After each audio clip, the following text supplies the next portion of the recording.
నచ్చినట్లుగా బ్రతికి నచ్చినట్లుగా చనిపోయి పాపాన్ని మూట కట్టుకొని పరలోకానికి వెళ్ళిపోతాను, లేదా స్వర్గానికి వెళ్ళిపోతాను, లేదా నిత్య జీవానికి వెళ్ళిపోతాను అని అంటే అక్కడ కుదరదు.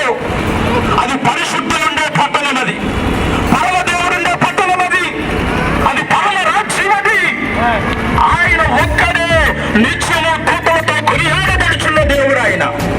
ఆయన దగ్గర నువ్వు స్థానమును సంపాదించాలి అనంటే యేసును భూమి మీద నువ్వు ఉంటుండగానే యేసు నువ్వు లోక రక్షకుడు అని నేను ఎరిగి ఉన్నానయ్యా, నా పాపములను నువ్వు క్షమించుటకు నువ్వు రక్తము ద్వారా నా పాపములను నువ్వు క్షమిస్తావు అని నేను విశ్వసిస్తున్నానయ్యా అని యేసుని నీ హృదయంలో కానీ నువ్వు చోటిస్తే ఇక నువ్వు బతికితే మహా అయితే మనం బతికితే 60, 70 అధిక బలం ఉంటే 80 అని బైబిల్ చెప్తూ ఉంది. అయిపోతాం, ఎప్పుడైనా చనిపోతాం. కానీ చనిపోయిన తర్వాత ఒంటరి అయిపోతావే, ఆ ఒంటరి తనములోని సృష్టికర్త నీకు తోడుగా ఉంటే, ఆ ఒంటరి తనములో దేవుడు చేయగాని పట్టుకుంటే నీకు నిత్య నరకము నుంచి తప్పించబడతావు, నిత్య జీవంలోనికి వెళ్తావు, పరలోక రాజ్య పట్టణంలోనికి వెళ్తావు. గోదానం, భూదానం, వేదానం వల్ల మానవునికి పాప క్షమాపణ లేదు. సర్వ పాప పరిహారంతో రక్త ప్రోక్షణం అవశ్యం. సర్వ మానవాని కొరకు రక్తము భూమి మీద చిందించబడాలి. చిందించిన వాని రక్తము పరిశుద్ధుడిదై ఉండాలి.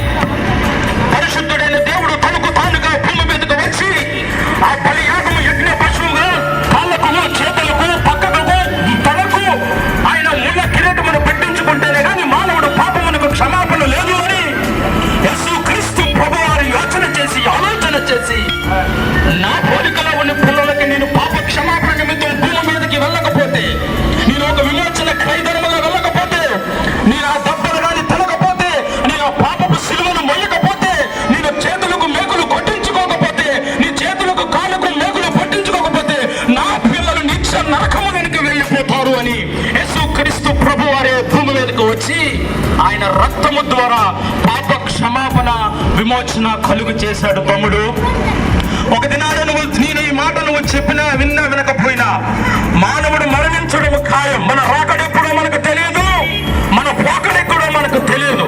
ఒక దినాన్ని వెళ్ళిన తర్వాత ఈ ఆత్మ మాత్రం దేవుని యొద్ద చేరుతుంది. ఆ యేసు ప్రభు అడుగుతాడు, భూమి మీద ఉంటుండగా నువ్వు నన్ను ఎందుకు అంగీకరించలేదు?